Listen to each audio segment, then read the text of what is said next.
Y el diputado nacional Pablo Servi presentó una medida cautelar ante la Corte Suprema de Justicia de la Nación con el fin de solicitar la adopción de una medida justamente cautelar de no innovar, referido a un tema que tiene que ver con los complejos hidroeléctricos Alicurá, El Chocón, Cerro Colorado y Piedra del Águila.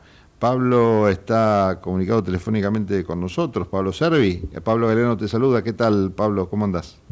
¿Qué tal, Pablo? Bien, bien. Un saludo a toda la audiencia. Bueno, muchas gracias por este contacto. Contanos un poquito esta medida cautelar para explicarle a la gente de no innovar. No significa otra cosa que pedirle a la justicia que actúe para que no se siga avanzando en algo, ¿no? Básicamente es eso. Ante un peligro inminente no hay que probar el hecho, no hay que pasar por un largo proceso, sino que se pide esta medida que es casi extraordinaria, por definirla mal, pero que la urgencia hace que si la Corte analiza que existe, bueno, la podría aplicar para que no se siga avanzando en cierto sentido. ¿Qué es lo que buscan ustedes con esta medida? Sí, las represas hidroeléctricas que están sobre las cuencas de los ríos Limay y Neuquén, vencía la concesión en agosto de este año, Sí. después de 30 años, y bueno, y por la reforma de la Constitución del 94, los recursos naturales pasaron a ser de las provincias. Entonces, entendemos que deben ser las provincias quienes intervengan, quienes otorguen las concesiones de las hidroeléctricas, cosa que no ha pasado. Quiso avanzar el gobierno nacional sobre que el Estado sea parte, que NARSO, la empresa nacional, tome el control de las represas sin consultar a las provincias. De hecho, nosotros ponemos como prueba las quejas de los gobernadores y los diferentes referentes de las provincias de que no fueron consultadas a la hora de querer avanzar. Y ahora justamente lo que decías es lo que se hizo es prorrogar el vencimiento de las concesiones hasta enero del 2024. Y lo que estamos viendo y por lo que nos preocupa y pedimos la cautelar es que porque en el proyecto de presupuesto 2024 está contemplado fondos para que se haga cargo del Estado Nacional de la administración de las hidroeléctricas, así que entendemos que hay un riesgo inminente, digamos, o una decisión tomada ya de hacia dónde ir, y no han sido consultadas las provincias, no han sido tenidas en cuenta como dueña de los recursos. En ese sentido es que presentamos este pedido de medida cautelar, y después también que se resuelva la cuestión de que si corresponde o no a las provincias ser los poderes concedentes de este tipo de lo que hace a las represas hidroeléctricas. Claro, sí que sería más la cuestión de fondo, ¿verdad? Esa ya sería así después la cuestión de fondo, pero por lo pronto hasta que se resuelva, que de alguna manera se resuelva lo de fondo, que no se avance en medidas que después no tendrían forma de repararse o de volverse atrás de alguna manera.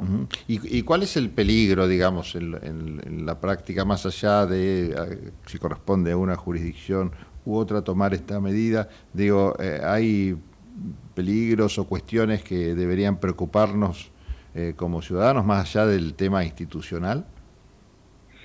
No, lo que hace hoy están concesionadas a empresas privadas y estaría tomando el Estado Nacional de alguna manera una estatización de las represas hidroeléctricas y como bien decía antes, sin participación de las provincias, porque hay un argumento de Nación que dice que las obras fueron hechas por Nación en su momento, pero lo que nosotros argumentamos es que son obras que ya están amortizadas, porque han pasado el periodo que normalmente en el cual se amortiza una obra, así que hoy el valor de eso es mínimo, el valor de las obras que están hechas, digamos, ¿no?, de libros.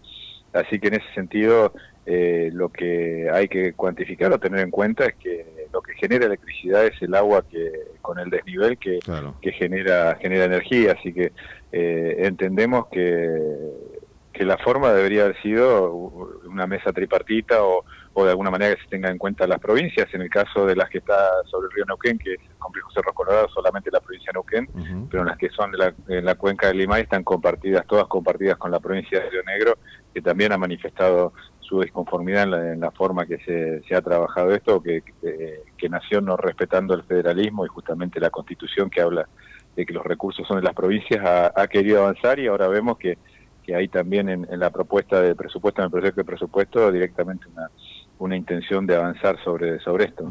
Esto está entonces en manos de un poder, la decisión, que en este caso es el Poder Judicial. Vos, como parte del Poder Legislativo, ¿Crees que se puede hacer algo en función de esto? ¿Se ha hecho algo en esta materia? El poder en el cual vos estás trabajando. Y desde el legislativo pedimos informes, cosa que no hemos recibido respuestas y lo hemos planteado. También la realidad es que para las provincias chicas en cantidad de habitantes es difícil muchas veces defender los derechos del legislativo, porque uno en la Cámara de Diputados, la provincia de Buenos Aires tiene 70 diputados y nosotros tenemos 5, ¿no? De alguna manera. Entonces la Corte termina siendo la Corte Suprema el resguardo del federalismo de alguna manera, ¿no? Lo que estamos viendo, y por eso creemos también que es importante tener un poder o una Corte Suprema que sea representativa y que funcione bien, porque en muchos casos, sobre todo para las provincias chicas y a partir de la reforma de la Constitución del 94, que de alguna manera nos entregó los recursos, pero también nos quitó peso específico a la hora de decidir la presidencia o tener peso en las decisiones políticas del país. Creo que termina siendo la Corte Suprema el resguardo de alguna manera del federalismo. Lo fue cuando a la ciudad de Buenos Aires le quitaron los fondos, y en estos casos es a donde entendemos que se puede recurrir para poder evitar que sean avasallados los derechos de las provincias. Bueno, es interesante también, es un tecnicismo, pero creo que explica también por qué un legislador se presenta ante la Corte Suprema como parte interesada, digamos, y que tiene lo que se llama legitimación procesal, que es que a partir de un fallo que se reconoció a Felipe Solá esta condición, todos los diputados pueden presentarse como representantes, en este caso de este tipo de interés, ¿no? Los legisladores nacionales pueden accionar judicialmente en defensa de estos temas, por ejemplo. Así que sí, esta presentación la hicimos en conjunto con un diputado provincial, César Gas, y en doble representación, ¿no? La medida que tal, como nombrabas, el presidente de Solá como una representación colectiva, porque fuimos electos por el pueblo de nuestra provincia, y por otro lado como ciudadanos que vemos que también los derechos o los derechos de nuestra provincia son avasallados. Entonces en esa doble representación es que hacemos o pedimos que intervenga la Corte Suprema. Bueno, más o menos los tiempos, Pablo, ¿cuáles son? Porque justamente la gracia, por decir así, de este tipo de recursos es que actúa rápidamente, o se sabe rápidamente por lo menos si se va a hacer caso a la presentación que ustedes hicieron o se va a desestimar.